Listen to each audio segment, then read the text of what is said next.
turn. Now a panel on poetry for children with the Weekly Standard's Joseph Bottom and William Crystal, National Endowment for the Arts Chairman Dana Gioia, Vanity Fair columnist Christopher Hitchens, and author Mary Eberstadt. It's an hour 20 minutes.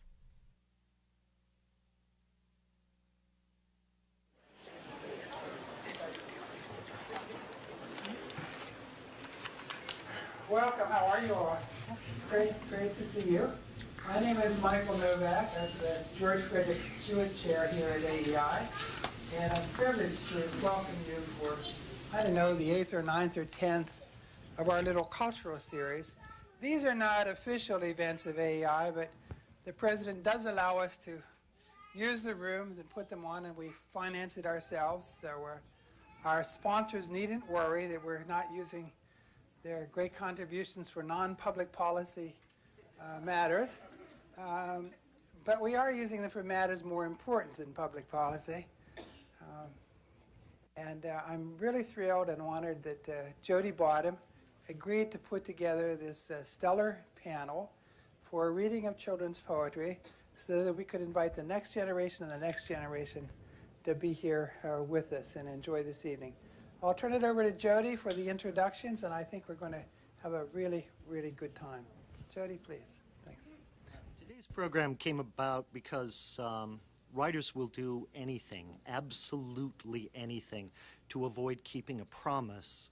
Last summer, I took an advance to write a new book on, thanks. I took an advance to write a new book on the state of Catholicism in America, so naturally I had to find something else to do, and some way of avoiding actually doing that, and the best thing I could come up with was to spend the next 3 or 4 months writing some children's poems.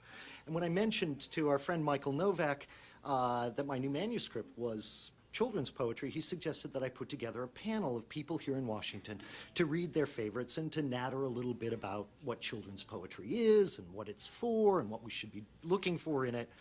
Now, you have to understand the nation's capital is famous for many things, but comic children's poetry really isn't one of them. In fact, poetry at all isn't the first thing that comes to mind when you think of Washington, D.C., although the comic children part might. Anyway, there were no obvious choices here in town, so I asked the next 6 people to whom I happen to owe an email to join me today and read and talk a little bit about children's verse, and because God really does look out for idiots like me, we ended up with this unbelievable panel of people. My name is Joseph Bottom, and I'm the literary editor of the Weekly Standard and poetry editor of a magazine up in New York called First Things. Our friend Christopher Buckley, who was supposed to be here today, was unfortunately called away, but we still have Dana Gioia, who's the chairman of the National Endowment for the Arts and a celebrated poet and critic, whose latest volume is Disappearing Ink, right? Poetry at the end of the print culture. Our second, we have Christopher Hitchens, a widely published essayist, columnist for Vanity Fair and the Atlantic Monthly and everywhere else, and author most recently of Love, Poverty, and War, Journeys and Essays. Next we have Tim Kelleher, who's an actor, writer, and director in Los Angeles and New York, whose film credits include the role of Ted Sorensen in Roger Donaldson's movie 13 Days, and perhaps more to the point, the voice of Raphael in the Teenage Mutant Ninja Turtles. We have William Crystal, my boss, the editor of the Weekly Standard, and a well-known political commentator for national television, writer everywhere. And finally, Mary Eberstadt, who's a consulting editor to the magazine Policy Review and author of the phenomenal new book, Home Alone America, The Hidden Toll of Daycare, Behavioral Drugs, and Other Parent Substitutes. Now, I'm going to start us off with a poem from my new manuscript because, well, mostly because I set up this panel and it's mine, all mine. No, but also because one of the things that we can talk about a little when we natter here today is how much of children's poetry is not for children at all. Or maybe what I mean is that a lot of children's poems run on 2 levels at the same time. There's the bounce, the tum-to-da-tum, and the speed and the nonsense that children love. And at the same time, there's a joke in them for adults.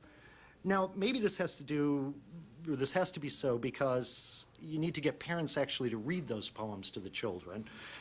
You should always remember the fact that publishers have never forgotten, a fact which publishers have never forgotten, which is it's the parents who buy the books, not the children. But there's also a deeper reason, maybe, for why so much children's poetry wants to have a second level that appeals to adults. Anyway, this poem of mine is called Reading by Osmosis. And it's for my many friends, both young and old, who know the names of many, many more authors and books than they've ever actually read. And it's called Reading by Osmosis, and it goes, well, Mark Twain, Hart Crane, and Ursula K. Le Guin. We've mastered their books with a difficult trick. We've read them outside in. Percy B. Shelley and Machiavelli and Norman Vincent Peale. We've never tried opening one of their books. We know them by their feel. Does reading seem boring? Does reading seem hard? Does reading seem too ferocious? Then pick up a book and just give it a twirl. You'll learn it by osmosis, because osmosis is the mostest. Osmosis is the best. Osmosis is the closest thing to reading without rest. Osmosis means absorbing. Osmosis means so much. Osmosis means we're soaking up the books we barely touch. Harriet Beecher Stowe, and Henry David Thoreau, and Daniel Defoe, and Jacques Rousseau, and hundreds of others we know. We bobble, bounce, and throw them. We never even look. Osmosis means we know them without opening a book. You know, my sister osmoted The Mill on the Floss. A marvelous book, and gave us a gloss concerning a man named John Stuart Mill with terrible teeth that made him quite ill. Why, oh why, wouldn't he floss? My brother osmoted The Lord of the Rings, a story of insects with thousands of wings. Or was that a book called Lord of the Flies? Oh, well, we're getting wise by learning the things that osmosis now brings. We'll juggle the books Little Women and Men, they're all about dwarves in a mountainy den, and throw in a copy of Watership Down, concerning a boat and some sailors who drown, and then we'll run to the bookstore again. But first, let's have a word from Dr. Derzena, who comes here today all the way from Vienna to teach us the meaning of difficult things. Ach, well, now we begin. Osmosis, this is meaning, that when two things are leaning, the one into the other tries to sneak. The liquid on the right, through membranes overnight, will to the left most definitely leak. While coming here I sat, on dictionaries fought, and learned all this by writing on the book. But if you have neurosis, mein genius is hypnosis. You will mine eyes most deeply into look. Neurosis, hypnosis, psychosis, meiosis, lovely words in their way. Cirrhosis, necrosis, and also thrombosis, pleasing but harder to say. And atrocious prognosis of misdiagnosis for aches of precocious sclerosis. But words will find their apotheosis remains the great osmosis we boast. We boast osmosis is the most phenomenal way to read today while eating jam and toast. We shout, we plead, osmosis we will need for playing jacks and munching snacks and dancing while we read. So Rebecca West and Edgar Guest, we'll never be certain which one is the best. Christopher Smart and Jean-Paul Sartre, just think of the wonders they have to impart. Poets of genius like Julia Moore and William McGonagall call for a roar. William Shakespeare, Edward de Vere. The difference isn't entirely clear. Somerset Maugham and L. Frank Baum, Josiah Royce and James Joyce, John Bunyan and Damon Runyon, Graham Greene and Molly Keane, Tom Paine and Ed McBain, Ring Lardner and John Gardner, C.P. Snow and Arthur Rimbaud, and hundreds of others we know, because osmosis is the mostest. Osmosis is the best. Osmosis is the closest thing to reading without rest. Osmosis means absorbing. Osmosis means so much. Osmosis means we're soaking up the books we barely touch. We hold them to our noses. We brush them with our clothes. We're learning by osmosis when we tap them with our toes. We pile them on the table. We slide them on the floor. We stack them into stairways and we climb up for some more. We bobble, bounce, and throw them. We never even look. Osmosis means we know them without opening a book.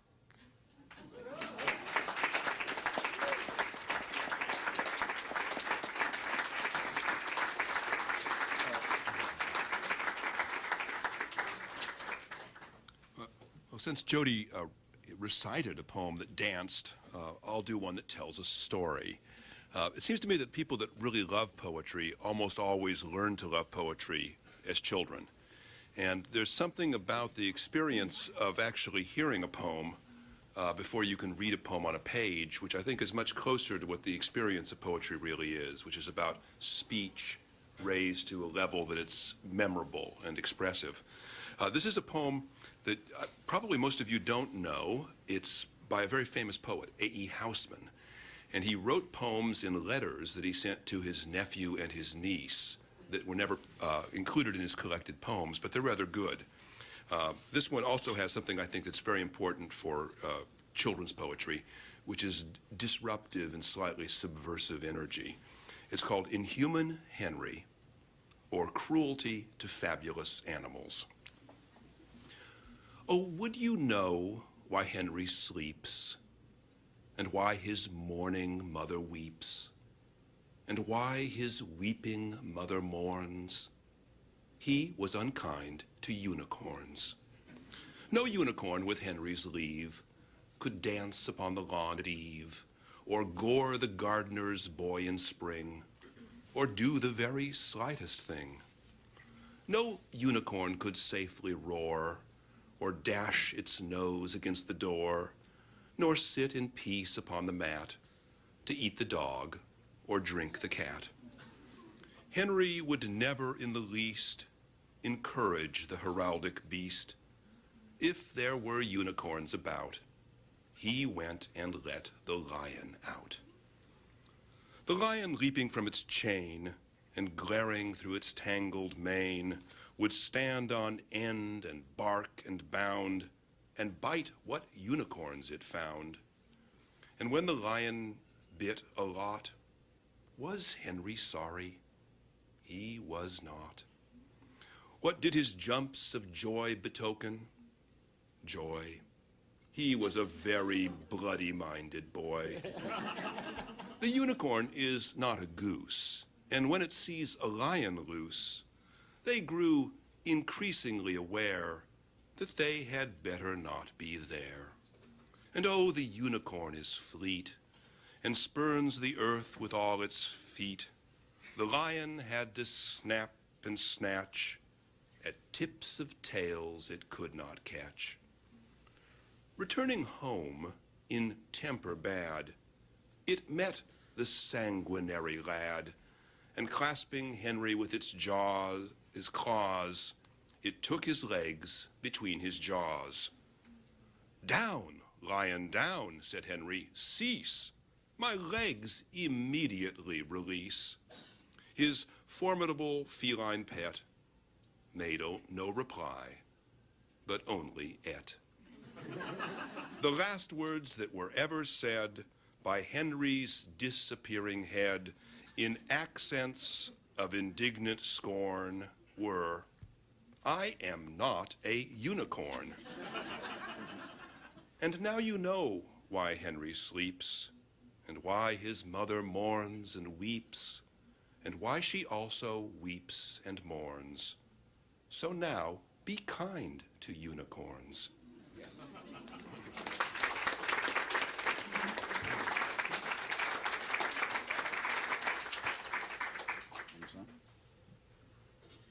Ladies and gentlemen, yes, that's good. You see before you, in the empurpled nose that looks as if a door has been slammed on it, or as if it's stopped a fist in a fight, the nose of a father who went sledding neither wisely nor too well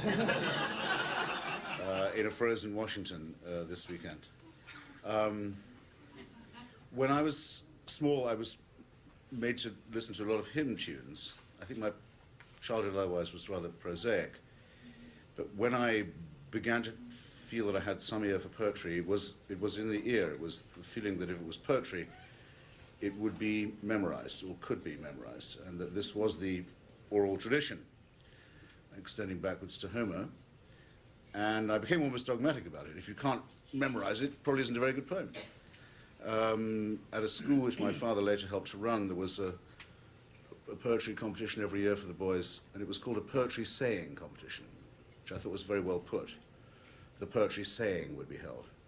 And an old boy of the school, Cecil Day Lewis, used to come and judge the poetry saying, and he became the first person I ever asked shyly to sign a book for me, and I have it still. But that might be too grave an introduction to what I propose to recite, which is a piece of nonsense from Lewis Carroll, the Reverend Dodgson. This is in the same city of Oxford, as I have this signature from Day Lewis. Jody and I once, he's reminded me, discussed why it was that just about the time the French invented surrealism, the English came up with nonsense. This may have been the opening of a longer battle than we know. At any rate, some of you will recognize at least some of it when I say 'twas brillig, and the slithy tove stood gyre and gimble in the wabe. All mimsy were the borogoves, and the momraths outgrabe. Beware the jabberwock, my son, the jaws that bite, the teeth that catch. Beware the jub-jub bird, and shun the frumnius bandersnatch. He took his vorpal sword in hand, long time the manxome foe he sought.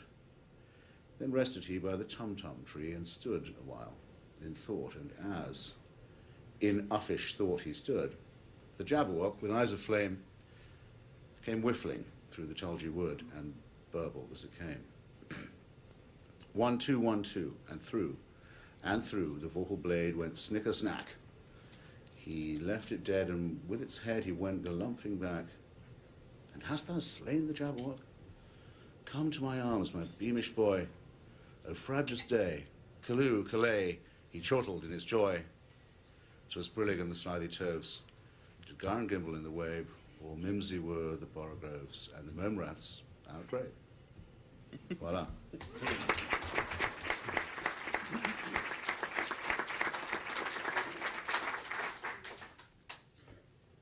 Hello. Before we go a step further, I have to look into the camera and tell my niece, Jennifer, the unicorn is okay. Don't worry about a thing. She has a great collection and affection for unicorns. I guess we're all here because poetry has come to mean a great deal to all of us in some fashion. I think I speak for everyone. Mr. Crystal? You can tell by his magazine. But contrary to Mr. Joya, I didn't like poetry very much when I was growing up. And it wasn't until I was at least well into college that I actually started enjoying poetry because I started writing poems, not knowing a thing about how it was done. And I guess I caught Jody napping one day because he agreed to publish one of them. I'm going to read, the first poem I'm going to read is from Jody's collection. And I think it's obvious why. Robert and Martha and sweet little Joe, sweet, sweet Joe, were the pleasantest children that you'll ever know. Robert and Martha and Joe. They picked up their toys, they ate all their peas, they never made noise, they always said, please. Each was a precious and wonderful jewel, while sometimes they even left early for school. But once they got outside, they kicked a neighbor's cat, they stole a baby's hat, and they tripped old Mr. Johnson so he fell down with a splat. Then Martha punched the boy so Joe could grab his toy, while young Robert looked for something he could easily destroy. To students, they were rude. In their classes, they were booed, and they broke into the lunchroom to add pepper to the food. They sang off-key in choir, and they slashed their teacher's tire, and while walking home that afternoon, they set a church on fire. Oh, Robert and Martha and sweet little Joe, sweet, sweet Joe. They were the awfulest children that you'll ever know. Robert and Martha and Joe. So, red sky at morning, parents, take warning. Red sky at night, parents, take fright. Keep children happy, clean, and I shout, never ever let them go out.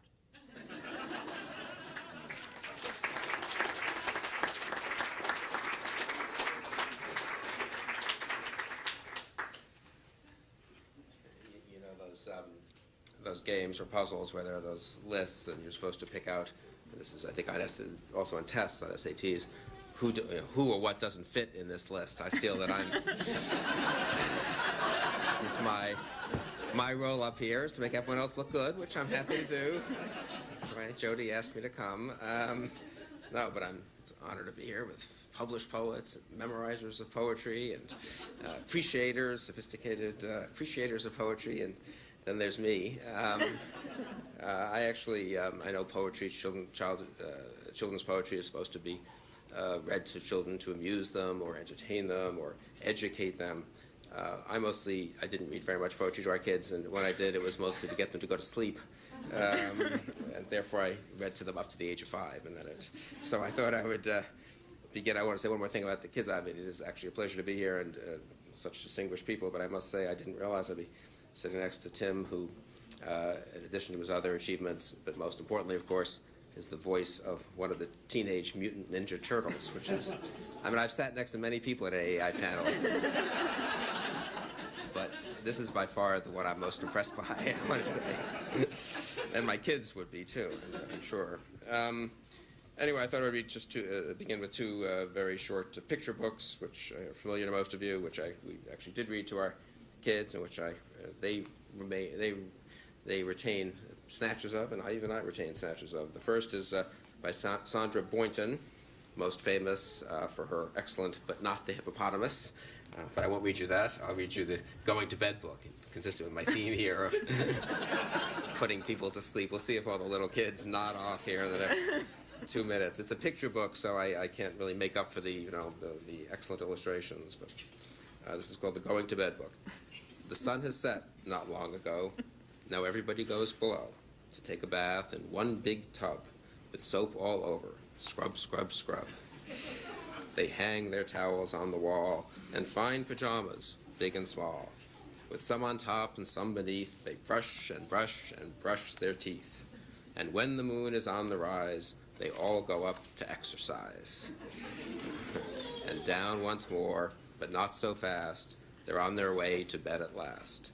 The day is done, they say goodnight, and somebody turns off the light. The moon is high, the sea is deep. They rock and rock and rock to sleep. It's the Going to Bed book. I should have probably explained before I began that these are animals on a ship, on a kind of cruise ship, sort of like the one that the Weekly Standard is going on in 2 weeks. Maybe I'll bring this on the cruise. And the second is also short, very famous Goodnight Moon by Margaret Wise Brown. In the great green room, there was a telephone and a red balloon and a picture of the cow jumping over the moon. And there were 3 little bears sitting on chairs, and 2 little kittens, and a pair of mittens, and a little toy house, and a young mouse, and a comb, and a brush, and a bowl full of mush, and a quiet old lady who was whispering, hush. Good night, room. Good night, moon. Good night, cow jumping over the moon. Good night, light and the red balloon. Good night, bears. Good night, chairs. Good night, kittens, and good night, mittens. Good night, clocks, and good night, socks. Good night, little house, and good night, mouse. Good night, comb, and good night, brush. Good night, nobody. Good night, mush. And good night to the old lady, whispering hush. Good night, stars. Good night, air. Good night, noises everywhere.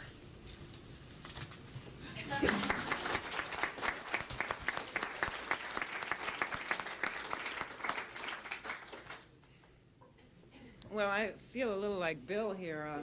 As best I can tell, I'm here for one of 2 reasons, neither particularly elevated. One, because Jody's my friend and he's allowing me to shamelessly exploit the occasion to mention my new book, Home Alone America.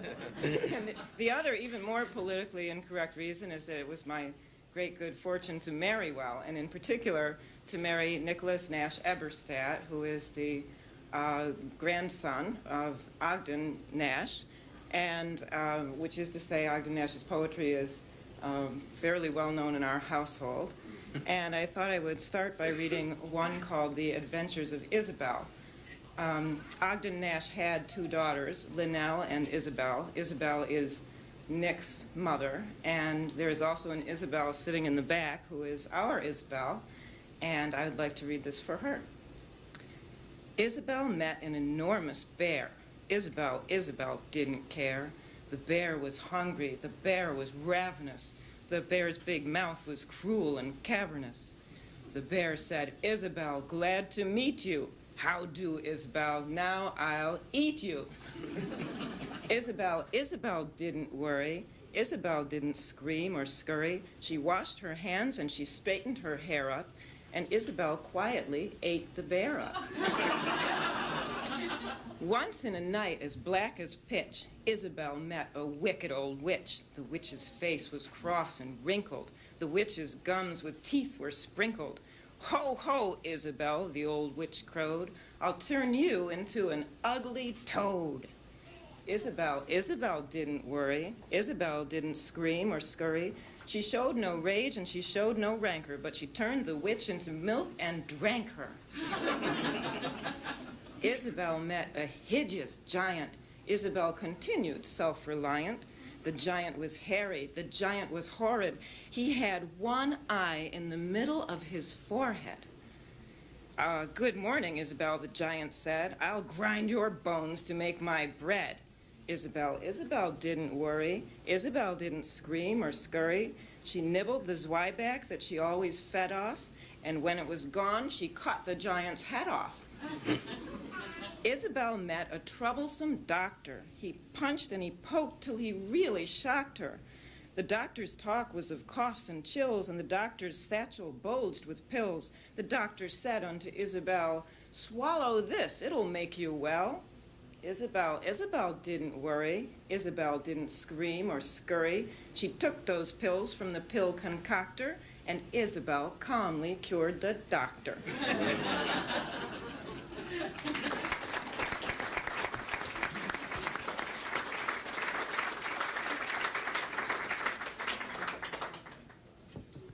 One of the things we think about, the problem for anybody who wants to write or read children's poetry, is that almost all the great children's poetry seems to have been written around 1911.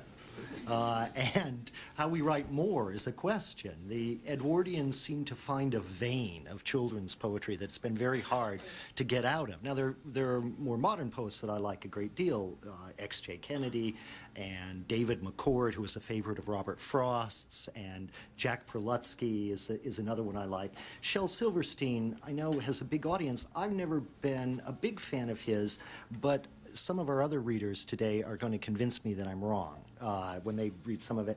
But I want to go back to one of those earlier poems, one of those Edwardian poems, and ask ourselves sort of, why is it that they could do stuff that we can't? This is a poem by a man otherwise unknown named A.A. Milne. Maybe you have heard of him.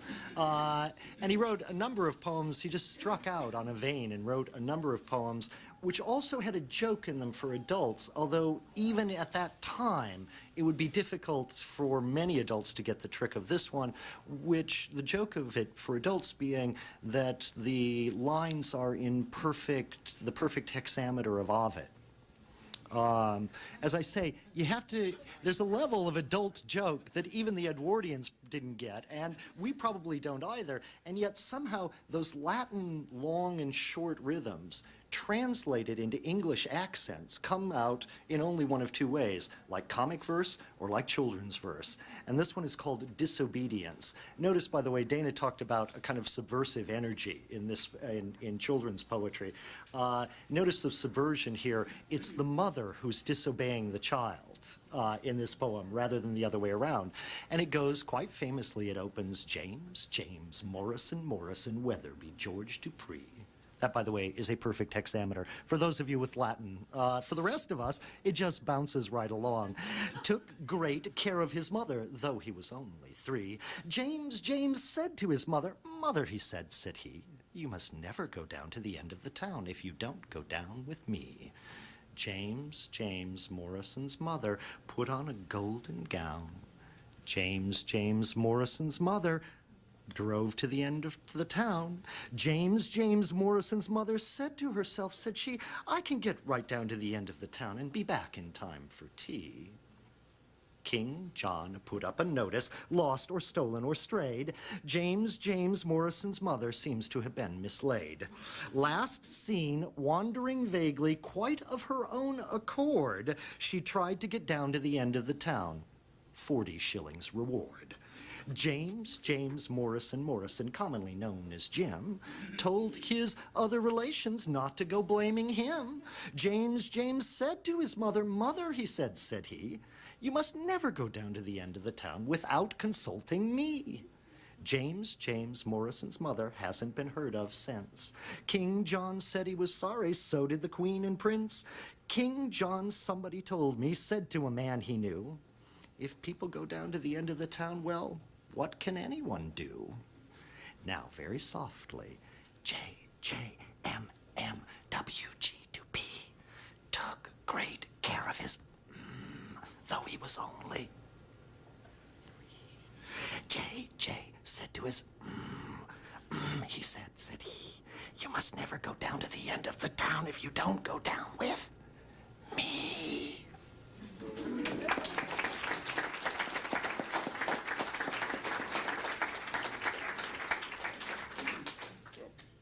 I want to read a poem by Ogden Nash. Let me turn this on.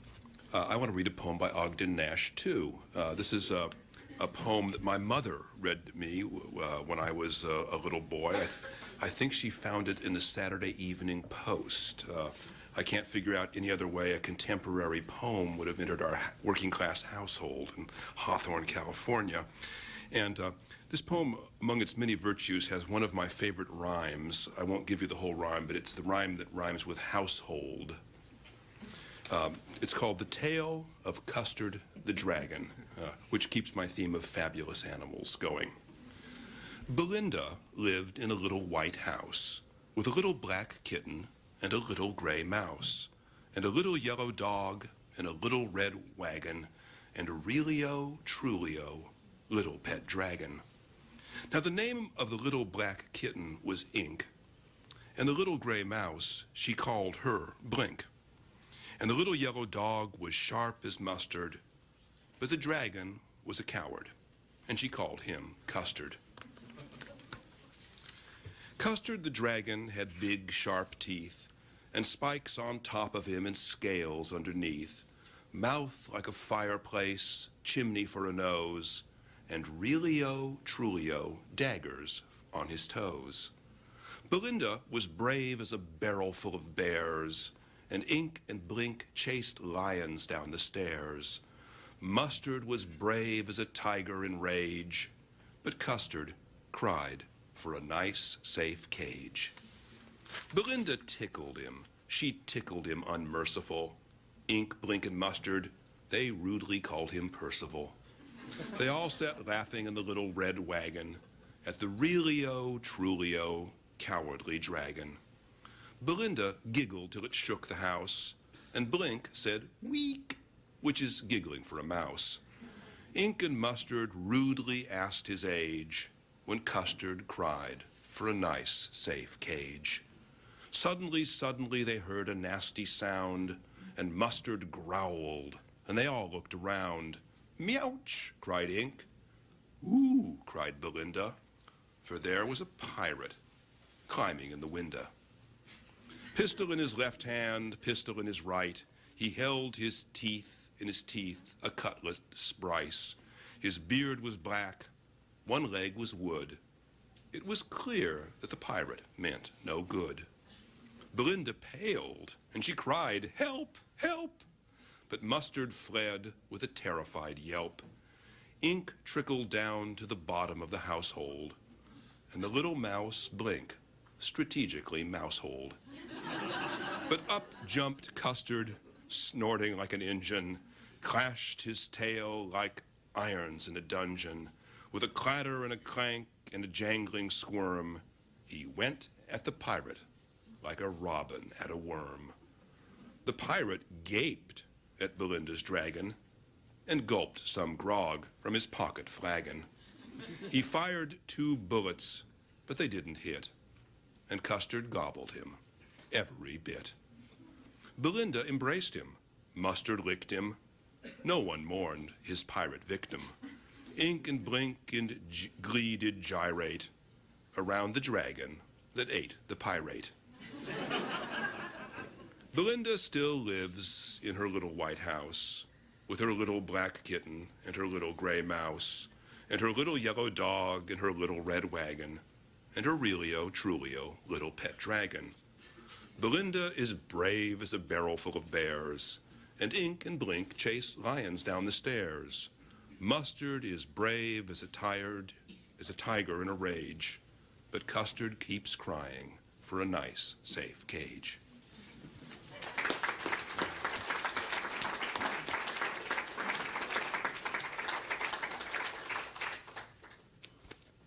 Well, I'd hoped to be the one who would introduce the pitiless note to this session, ladies and gentlemen. But now that I've heard Bill Crystal reading, I know what it would be like to hear Leo Strauss reading My Pet Goat. So it's probably too late for me to trash A.A. Milne in the unsentimental way I planned. I was brought up on Milne, one had to be. The House at Pooh Corner, to be succeeded by When We Were Very Young, and Now We Are Six. Of which I must say Jodie selected by far the best. But I remember the sense of liberation that came upon me when I read a parody that ended, "Hush, hush, nobody cares, Christopher Robin has fallen downstairs." And so it was when I was quite small myself that I seized upon Hilaire Belloc and his cautionary tales. And on whoever it was who wrote ruthless rhymes for Heartless Homes. I can do some of Belloc from memory, but I'm not going to try and do the main one. But for example, he wrote about Lord Finchley. Lord Finchley tried to mend the electric light himself. It struck him dead and serve him right. It is the business of the wealthy man to give employment to the artisan. That's Belloc in a gem-like form. And in the opening of one of his books for children, he says, speaking to them, and illustrating it beautifully with the cartoon of a fat old gent bending down to address the child. Your little hands were made to take the better things and leave the worse ones. They also may be used to shake the massive paws of elder persons. But I now have to put on my glasses and actually read from Lord Lundy. It's a cautionary verse. Lord Lundy, the superscription says, who was too freely moved to tears and thereby ruined his political career. Lord Lundy, from his earliest years, was far too freely moved to tears. For instance, if his mother said, "Lundy, it's time to go to bed," he bellowed like a little Turk. Or if his father, Lord Dunkirk, said "Hi" in a commanding tone, "Hi, Lundy, leave the cat alone," Lord Lundy, letting go its tail, would raise so terrible a wail as moved his grandpapa the Duke to utter the severe rebuke, "When I, sir, was a little boy, an animal was not a toy." His father's eldest sister, who was married to a parvenu, confided to her husband, "Drat, the miserable peevish brat. Why don't they drown the little beast?" Suggestions which, to say the least, are not what we expect to hear from daughters of an English peer. His grandmamma, his mother's mother, who had some dignity or other, the garter or no matter what, I can't remember all the lot, said, "Oh, that I were brisk and spry, to give him that for which to cry." An empty wish, alas, for she was blind and nearly 93. This verse I can do. The dear old butler thought, but there, I really neither know nor care for what the dear old butler thought. In my opinion, butlers ought to know their place and not to play the old retainer. Night and day, I'm getting tired and so are you. We'll cut the poem into two. Second canto. It happened to Lord Lundy then, as happens to so many men towards the age of 26, they shoved him into politics, in which profession he commanded the income that his rank demanded. In turn as secretary for India, the colonies, and war. But very soon his friends began to doubt if he were quite the man. Thus, if a member rose to say, as members do from day to day, arising out of that reply, Lord Lundy would begin to cry. A hint at harmless little jobs would shake him with convulsive sobs. While as for revelations, these would simply bring him to his knees and leave him whimpering like a child. It drove his colleagues raving wild. They let him sink from post to post, from 1,500 at the most, to 8, and barely 6, and then to be curator of Big Ben. And finally there came a threat to oust him from the cabinet. The Duke, his aged grandsire, bore the shame till he could bear no more. He rallied his declining powers, summoned the youth to Brackley Towers, and bitterly addressed him thus: "Sir, you have disappointed us. We had intended you to be the next Prime Minister but 3. The stocks were sold, The press was squared, the middle class was quite prepared, but as it is, my patience fails. Go out and govern New South Wales. The aged grandsire groaned and died, and heavens how Lord Lundy cried.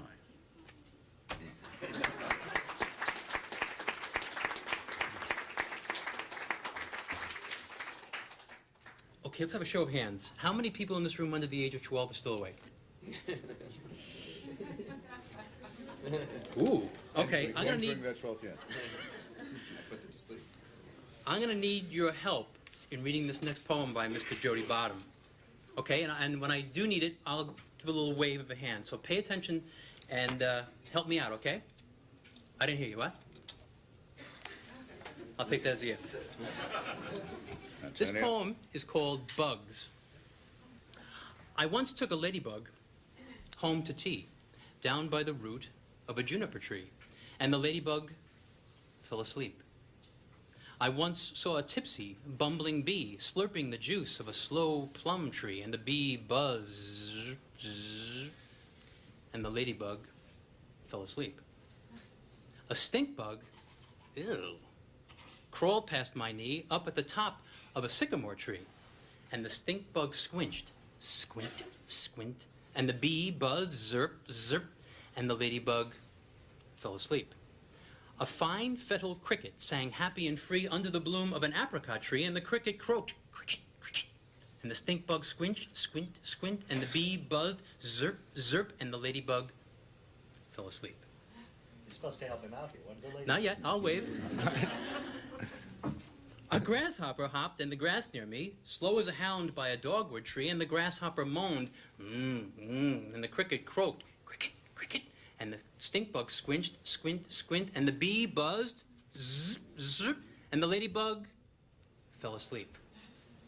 I once knew a fly who decided to flee deep in the shade of an old oak tree, and the fly breezed, bzzz, bzzz, and the grasshopper moaned, and the cricket croaked, cricket, cricket, and the stink bug squinched, squint, squint, and the bee buzzed, zirp, zirp, and the ladybug fell asleep.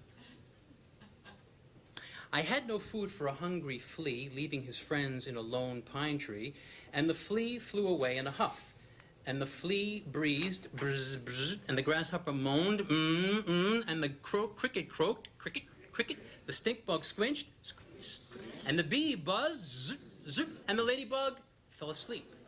A centipede marched up, hop, 2, 3, crunching the shells from a chestnut tree, and the centipede drummed, titty-tum, and the flea flew away in a huff, and the fly breezed, bzz, bzz, and the grasshopper moaned, and the cricket croaked, cricket, cricket, the stink bug squinched, squint, squinch, and the bee buzzed, and the ladybug fell asleep.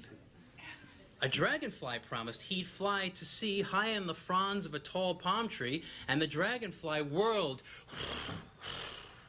and the centipede drummed, titty-tum, and the flea flew away in a huff, and the flea breezed, bzz, bzz, and the grasshopper moaned, and the cricket croaked, and the stink bug squinched, and the bee buzzed, and the ladybug fell to a deep, deep, down in a heap, no peep, sleep.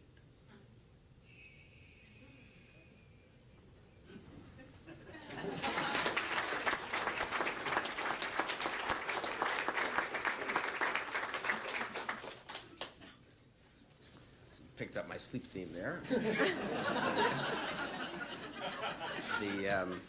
The thing about A. Milne and Ovid, we all knew that at the side of the table, really. You know, Sandra Boynton was more influenced by Horace, actually.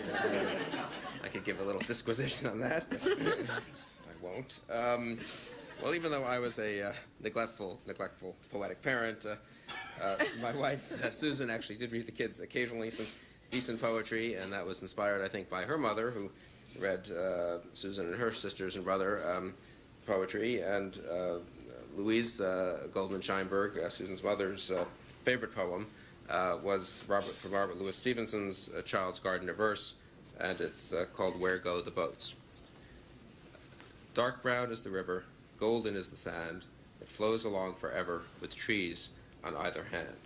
Green leaves a-floating, castles of the foam, boats of mine a-boating. Where will all come home? On goes the river and out past the mill, away down the valley, away down the hill, away down the river, 100 miles or more. Other little children shall bring my boats ashore.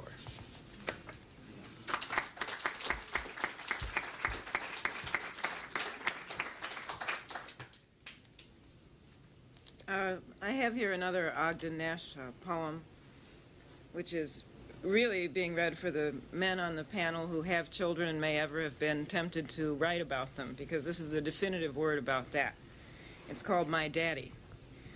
I have a funny daddy who goes in and out with me, and everything that baby does, my daddy's sure to see.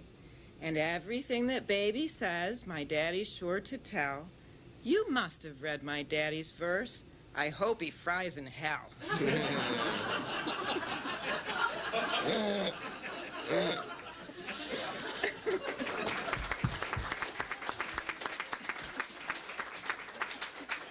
What do you have to say to that, Jim? I know. One uses one's children because when you're writing, anything will do for a topic, and they're always around. These are actually, I try a couple more here. These are a couple of my poems that, my new collection that, my new manuscript that use those same Latin rhythms that I was talking about with Milne to try and create children's verse. It's a cruel thing to do, I know, but I thought I'd give it a try. This first one is called My Family and Me, and it goes, my dad is a werewolf. Dogs bark and snarl at him in Hyde Park. His beard sprouts, his eyes spark. A full moon drives him mad. But Mom is a goblin, no toys escape the pitchfork she employs. Her pointy ears hate all noise. I must be very calm. My sister's a zombie. She seems to cause a lot of loud screams. Our neighbors all have bad dreams and wish that they had missed her. My brother now, well, who knows just what he is, but hair grows between his toes and past his nose, his eyeballs watch each other. And me, I'll never be mistook for one of them, 'cause I snook a peek in the mirror and I look as right can be. No one is as right as me. This second, which has is sort of a pair, it has the same or similar rhythm. That's why I mentioned it. It's called Honey and Jam. What's your name? Carolyn, can you read, Carolyn? How old are you? 8. Come here, come help me. Okay? Okay, I'm gonna point to something. When I point to it, you read it. Okay, you ready? This is called Honey and Jam. Jane and Sue, Jill too, went to the store for honey. Jane complained, voice pained, Sue had just lost their money. Sadly, Jill, quite ill, said that it wasn't funny. This honeyless, moneyless mess, this moment of deepest distress, this day when tears and nameless fears seem to be finding... What? But what? But wait. Wait. On the ground, Sue found there was the missing money. With her cries, dark skies suddenly changed to sunny. Twirling curls, those girls ran in to buy their honey. This moneyful, honeyful time. This moment of laughter and rhyme. This day when glee for heroines 3 seems to be breaking. Oh no. Oh no. Through their hands, like sands, trickled the jar of honey. Down it crashed, glass smashed, wasting their hopes and money. There it lay, sad day, gooey and wrecked and runny. This honey gone, money gone plight, this moment of horrible blight, this time when doom and poisonous gloom seemed to be spreading. But stop. Jill explained, voice strained, something that seemed quite funny. Jam on bread, well spread, tastes even better than honey. Jam they had, so glad, making the world turn sunny. This morning begun with a boast, this day much better than most. When Jane and Sue and Jill too buttered and jammed They're toast.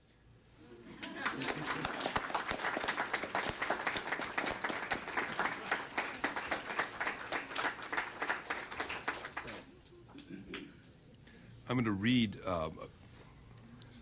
read a couple of very short poems by X.J. Kennedy, who's written 3 books about bad children who come to bad ends.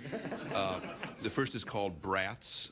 The sequel was called More Brats. And the ultimate volume in this trilogy was called Drat Those Brats.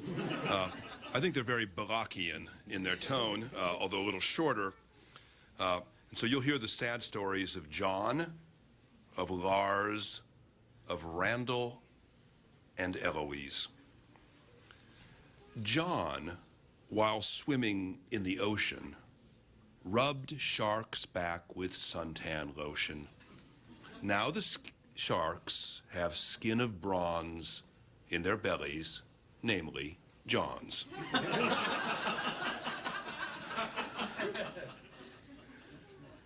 On his motorbike, Lars stands roaring past us. Look, no hands. Soon, with vacant handlebars, back the bike roars. Look, no Lars.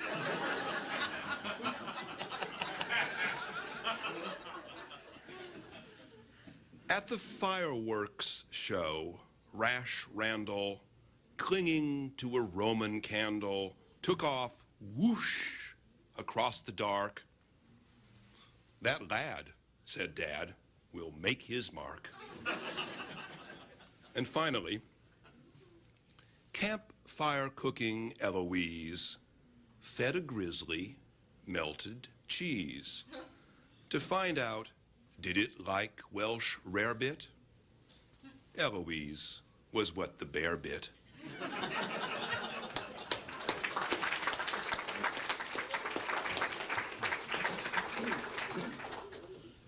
Impressive in a way, perhaps, that it only takes, what, 2.5 cycles of 6 adult readers before the theme becomes children, torture, murder, and I don't know how many of you shared my love for the fables of Aesop when you were small. I liked them a lot, especially Androcles and the Lion. And I like the update, the one that, well, not the update, actually the parallel one that's across the Muslim world now, the stories of Nasruddin Hoxha, the Aesop of Turkey and Greece and Iran. But there is, there's an American-English version of the story of the Fox and the Raven. You remember the Fox and the Raven? The dumb raven that has the cheese and the fox that cheats the bird. Okay, which I think I can still summon from memory. If this fails, I'll be down to limericks pretty soon. I warn C-SPAN now. But keep Aesop in mind, and here it is. A raven sat upon a tree, and not a word he spoke for. His beak contained a piece of brie, or maybe it was Roquefort. We'll make it any kind you please. At all events, it was a cheese. Beneath the tree's umbrageous limb, a hungry fox sat, smiling. He saw the raven watching him, spoke in tones beguiling. J'admire, quoth he, ton beau plumage. The which was simply persiflage. 2 things there are, no doubt you know, to which a fox is used. A rooster that is bound to crow, a crow that's bound to roost, and whichsoever he espies, he tells the most unblushing lies. Sweet fowl, he said, I understand you're more than merely natty. I hear you sing to beat the band, and Adelina Patty. Pray render with your golden tongue a bit from Götterdammerung. This subtle speech was aimed to please the bird, and it succeeded. He thought no crow in all the trees could sing as well as he did. In flattery, completely doused, he gave the jewel song from Faust. But gravitation's law, of course, as Isaac Newton showed it, exerted on the cheese its force, and elsewhere soon bestowed it. In fact, there is no need to tell what happened when to earth it fell. I blush to add that when the bird took in the situation, he uttered one emphatic word, unfit for publication. The fox was greatly startled, but he only sighed and answered, tut. The moral is, a fox is bound to be a shameless sinner. And also, when the cheese comes round, you know it's after dinner. But what is only known to few, the fox is after dinner too.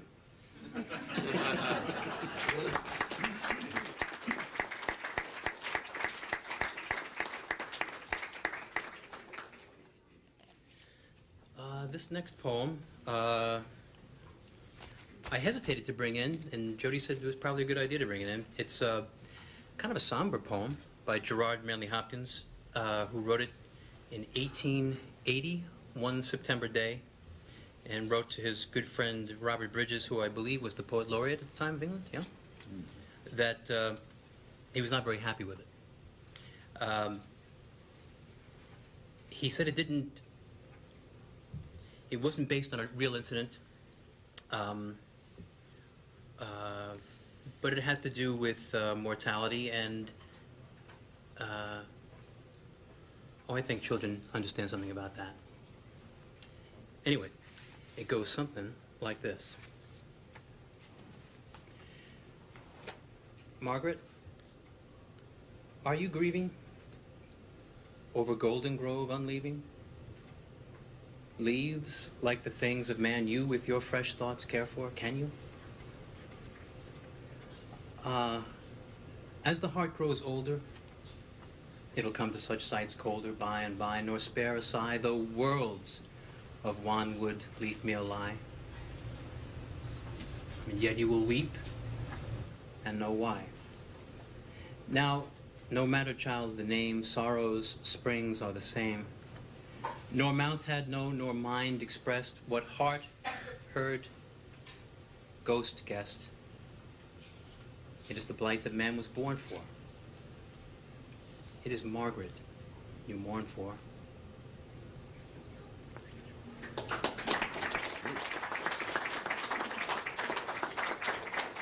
The Stony Hosts.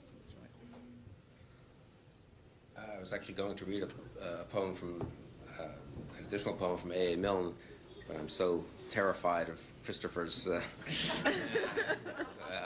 contempt and for such maudlin sentimentality. I think I'll pass on that and move to the safe refuge of T.S. Eliot, who is that okay with you? He's okay. He's mean-spirited enough, I think, Especially if it's feline. Right, it is feline, right. Mildly anti-Semitic, like Hilaire Belloc, so that's kind of a sub-theme of this panel, right?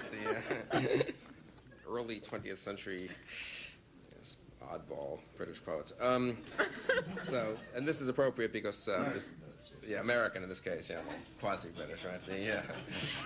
That's Belloc was French. This is appropriate, I think, because it's McCavity, the Mystery Cat, by T.S. Eliot, and we had a cat, and had the cat through most of our kids growing up. We now have a dog, I should hasten to add as well, out of equal treatment for the dog. But he only came to replace one of the kids when she went to college, whereas the cat actually was there with the kids. And we like mysteries, so it's an appropriate poem. McCavity, the Mystery Cat. McCavity's a mystery cat. He's called the Hidden Paw, for he's the master criminal who can defy the law. He's the bafflement of Scotland Yard, the flying squad's despair. For when they reach the scene of the crime, McCavity's not there. McCavity, McCavity, there's no one like McCavity. He's broken every human law. He breaks the law of gravity. His powers of levitation would make a faker stare. And when you reach the scene of crime, McCavity's not there. You may seek him in the basement, you may look up in the air, but I tell you once and once again, McCavity's not there. McCavity's a ginger cat. He's very tall and thin. You'd know him if you saw him, for his eyes are sunken in.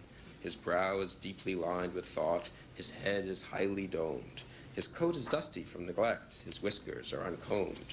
He sways his head from side to side with movements like a snake. And when you think he's half asleep, he's always wide awake. McCavity, McCavity, there's no one like McCavity, for he's a fiend in feline shape, a monster of depravity. You may meet him in a by-street, you may see him in the square, but when a crime's discovered, then McCavity's not there.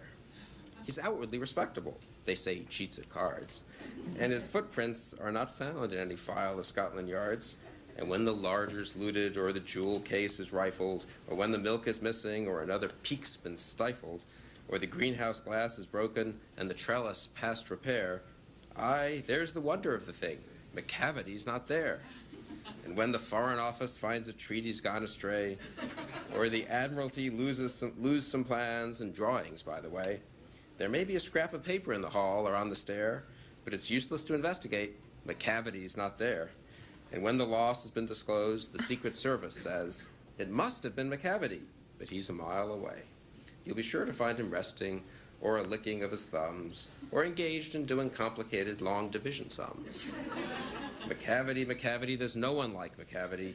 There never was a cat of such deceitfulness and suavity. He always has an alibi and one or two to spare. At whatever time the deed took place, McCavity wasn't there. And they say that all the cats whose wicked deeds are widely known, I might mention Mungo Jerry, I might mention Griddlebone, are nothing more than agents for the cat who all the time just controls their operations, the Napoleon of crime.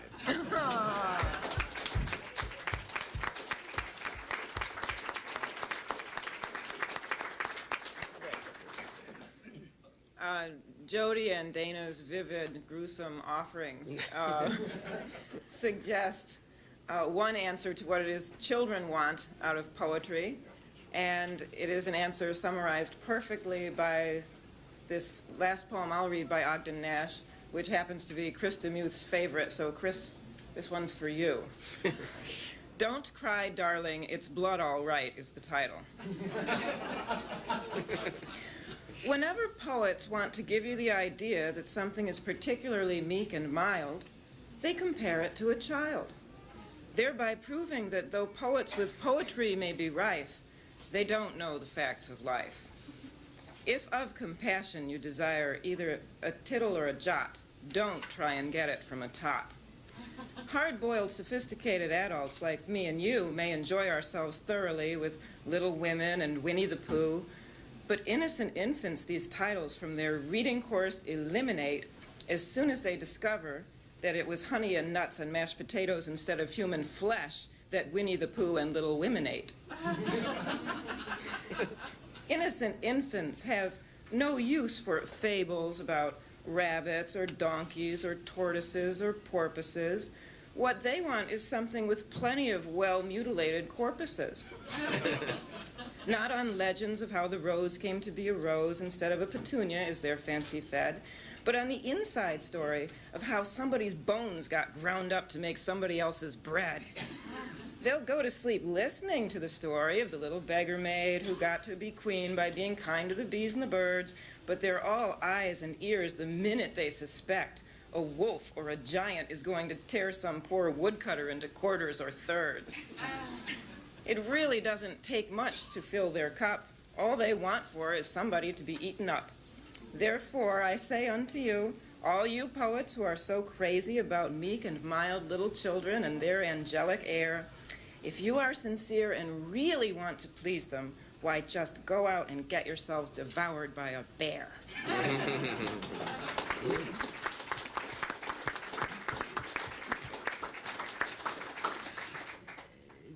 Hearing Tim read Spring and Fall to a young child reminds me of, there is a sadness in children's poetry. I mean, you know, some of the poems that children like, there's a reason that some of Edgar Allan Poe's poetry, for instance, Annabel Lee and the rest of it, have a kind of resonance. I think trying to read your children only bouncy, happy poetry is a little like feeding them Ritalin.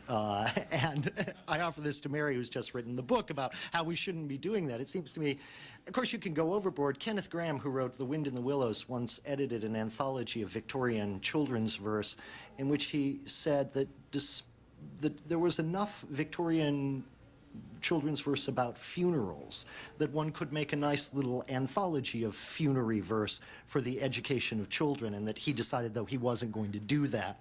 But still, there is a harder edge that children's poetry can have. This is not the best of them. This is a poem of mine that strikes me as perhaps the most anti-school thing I've ever written. It's called My Fall, and it goes, "School's neat, take your seat, that's what teachers said. Some fools like rules, I replied instead. Hauled out, parents shout, world turn gray and slow, please don't, I won't, and back to school I go. But the sky's not fooled, and the wind unschooled whispers through the trees that the hills have seats where the air tastes sweet and long grass sways with the breeze, and the leaves need lots of watching, tumbling as they fall, and from the south the wild geese look back as if to call, come, come, come with us, dwindling with the fall, fading as they call. School's fine, stand in line, teacher says next day. I do, it's true, listen and obey. New pens, new friends, timesing 6 by 4, new days, new ways as teacher shuts the door. But the unpenned wind in the open sky writes with whispered sound of forgotten joys and friendless toys that played along the ground. And the trees are always waiting as light begins to fall, and high above the bright leaves the wild geese still call, come, come, come with us, dwindling with the fall, fading as they call.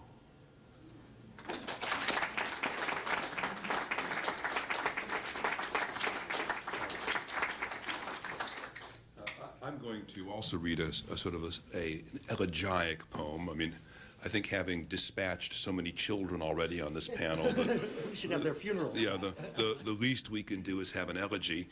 This is also by X.J. Kennedy, who told me that he had once, a little girl who had lived down the street died, and he had never met her, but he had seen her in the front yard skipping rope. Little elegy for a child who skipped rope. Here lies resting, out of breath, out of turns, Elizabeth, whose quick silver toes, not quite, cleared the whirring edge of night. Earth, whose circles round us skims, till it catch the lightest limbs. Shelter now, Elizabeth, and for her sake, trip up death.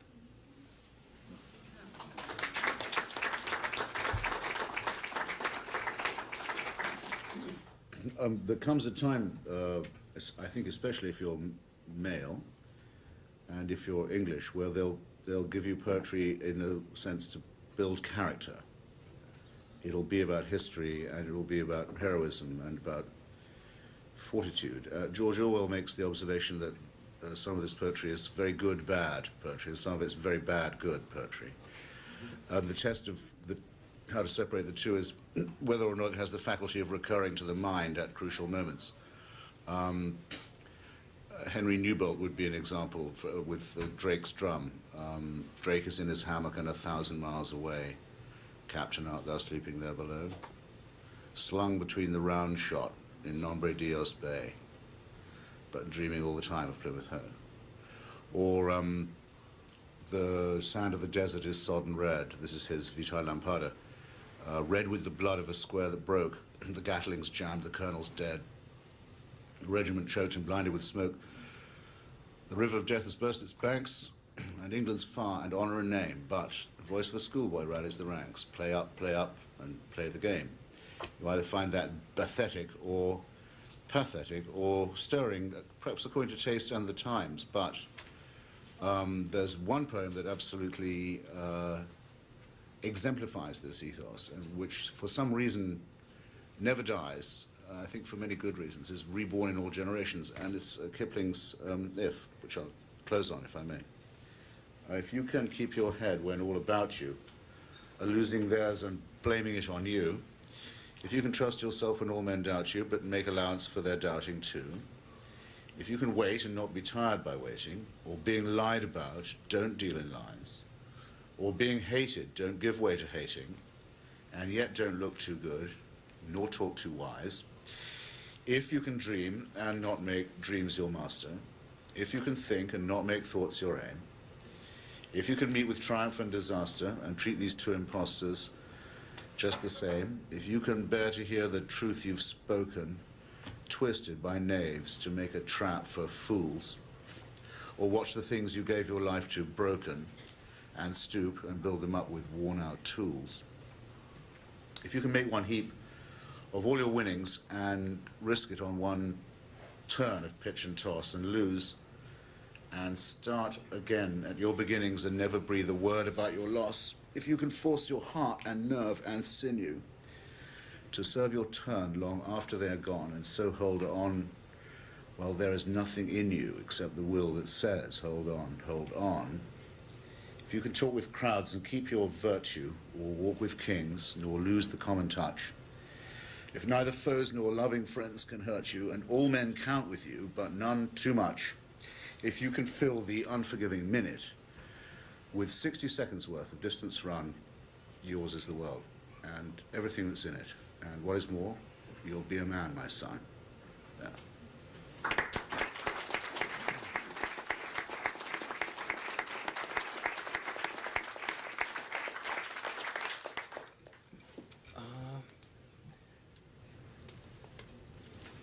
Now, poetry is obviously not just something that adults do to read to children, but children sometimes can do to read to each other or back to adults. How many people in this room have heard of Maddie Stepanek? Anybody? Any of the kids? Maddie was from just outside the district in Maryland and had a unique way of celebrating the beauty, the joy, the enchantment he found in his life, even though he struggled with a very difficult disease. And Maddie passed from us into that great mystery toward which he had such profound hope this past year, I believe, and he was 11 years old. So I'd like to read a couple of poems that he wrote, if I may. Shh. I smell something. It smells like a noise. Like a turtle noise. Yes, that's what it is. It's a turtle noise. And it's wonderful because, well, turtles live inside of seashells. Would you like to live in a seashell? It would smell like a turtle noise, but I think it'd be wonderful.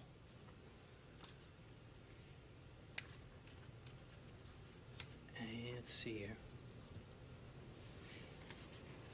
This one is called Important Things. When I grow up, I think maybe I'll be a snowman because when it snows outside, I'll already be cold and like it.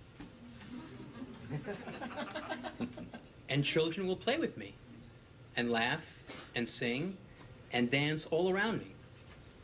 And those are important things to have happen when you grow up.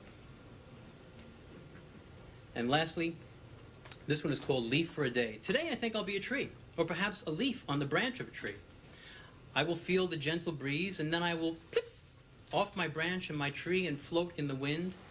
I will go back and forth on the breeze all the way down to the ground. And after I rest and say hello to the grass and dirt and bugs, I will call to the wind, come and take me to visit my other leaf friends and on all the other trees, please. And the gentle breeze will come and pick me up so that I can jump and dance with all of the other tree stars and tree flowers that God gave the world. What a special idea to be today.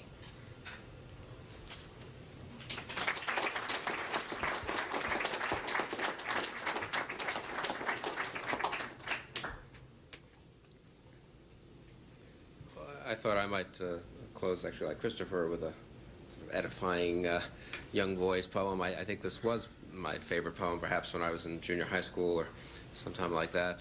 This is Tennyson's Charge of the Light Brigade. It's from Tennyson. You have to have one Kipling and one Tennyson in such a reading, I suppose. I think it's also relevant to today, since those of us who worry that Secretary Rumsfeld didn't send enough troops to Iraq has a certain I just want to make one public policy reference here for Chris Demuth's sake, you know. But I'm sure we will not meet the American troops there, and our Iraqi friends will not meet the same sad end as the British in Crimea. So this is Tennyson's Charge of the Light Brigade. Half a league, half a league, half a league onward, all in the valley of death rode the 600. Forward the Light Brigade, charge for the guns, he said. Into the valley of death rode the 600. Forward the Light Brigade. Was there a man dismayed? Not though the soldiers knew, someone had blundered. Theirs not to make reply, theirs not to reason why, theirs but to do and die. Into the valley of death rode the 600. Cannon to the right of them, cannon to left of them, cannon in front of them volleyed and thundered. Stormed at with shot and shell, boldly they rode, and well into the jaws of death, into the mouth of hell, rode the 600. Flashed all their sabers bare, flashed as they turned in air, sabering the gunners there, charging an army, while all the world wondered. Plunged in the battery smoke, right through the line they broke, Cossack and Russian reeled from the saber stroke, shattered and sundered. Then they rode back, but not the 600. Cannon to right of them, cannon to left of them, cannon behind them volleyed and thundered, stormed at with shot and shell, while horse and hero fell. They that had fought so well came through the jaws of death, back from the mouth of hell, all that was left of them, left of 600. When can their glory fade? Oh, the wild charge they made, all the world wondered.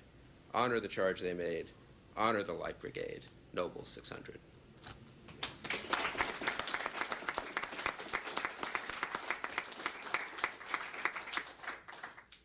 Well, now that even Bill Crystal has deserted me as an ally, I finally ascertain my real purpose on the panel, which is to relentlessly anchor the lowbrow wing of this group. You'll notice they put it on the far right.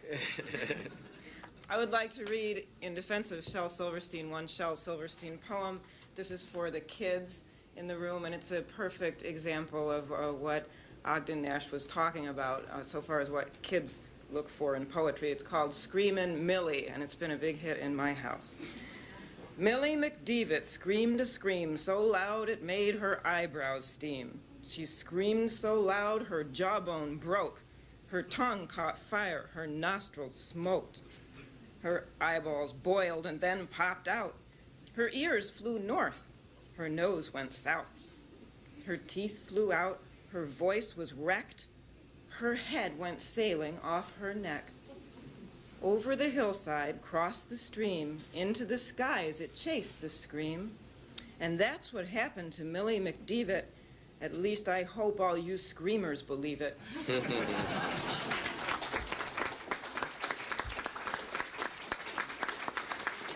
Well, what do you want here to close? Do you want something bouncy or do you want something sad?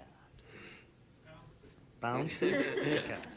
There's a poet that I like a lot named David McCord, who never managed to write successful adult verse, really. But as children's verse, there's something about, you can see this in the children's verse that Kipling writes, that others of the poets that we've read, including Mill. There's some kind of metrical genius in certain children's writers that doesn't translate well into adult poetry and yet just has perfect bounces. These are a couple little poems from David McCord. This one's called Isabel Jones and Curabell Lee. Isabel Jones and Curabell Lee lived on butter and bread and tea, and as to this they would both agree. Isabel, Curabell, Jones, and Lee. Isabel said, well, prunes have stones, they aren't a promising food for Jones. Curabell said, well, as for me, tripe is a terrible thing for Lee. There's not a dish or fowl or fish for which we wish, said I and C, and that is why until we die we'll eat no pie, nor beg nor buy, but butter and bread and a trace of tea. Signed Isabel, Curabell, Jones, and Lee. He also has these short little chants for children that strike me as perfect, although I had trouble selling them to some of the children to whom I read them. But I'll try it on this. This one's called The Pickety Fence, and he's trying to make the poem itself sound like the noise you would make if you ran a stick down a picket fence. And it goes, the pickety fence, give it a lick, it's a pickety fence, give it a lick, it's a clickety fence, give it a lick, it's a lickety fence, give it a lick with a rickety stick, pickety, pickety, pickety, pick. And finally, to end it here this evening, I want to read one more chant from him, which is called Every Time I Climb a Tree. And it goes, every time I climb a tree, every time I climb a tree, every time I climb a tree, I scrape a leg or skin a knee, and every time I climb a tree, I find some ants or dodge a bee and get the ants all over me. And every time I climb a tree, "Where have you been?" they say to me. But don't they know that I am free every time I climb a tree? I like it best to spot a nest that has an egg or maybe three, and then I skin the other leg. But every time I climb a tree, I see a lot of things to see. Swallows, rooftops, and TV, and all the fields and farms there be every time I climb a tree. Though climbing may be good for ants, it isn't awfully good for pants, but still it's pretty good for me every time I climb a tree.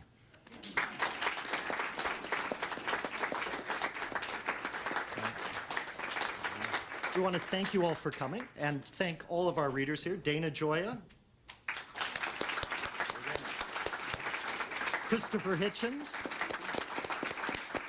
Tim Kelleher, Bill Crystal, and Mary Eberstadt. Thank you all for coming, and Michael Novak, thank you for having us.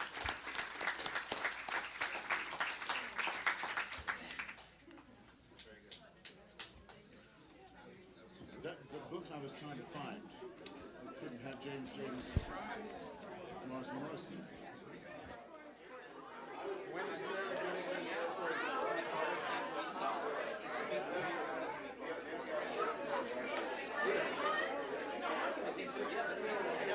Stop. This gentleman here, this is Steve Forrest. This is Jameer. Hi, how are you? Vanessa. What do you think? It's great. When does it come out? In about really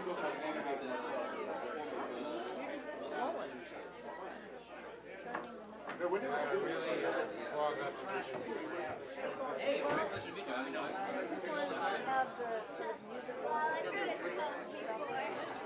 Yeah. The bonus,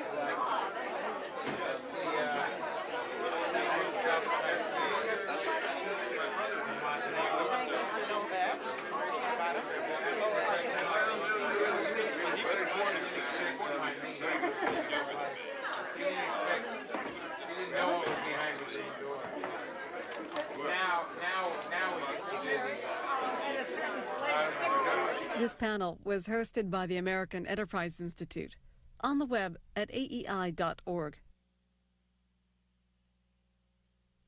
In exit surveys, the #1 issue on voters' minds in the 2004 election was moral values. Neuroscientist Sam Harris takes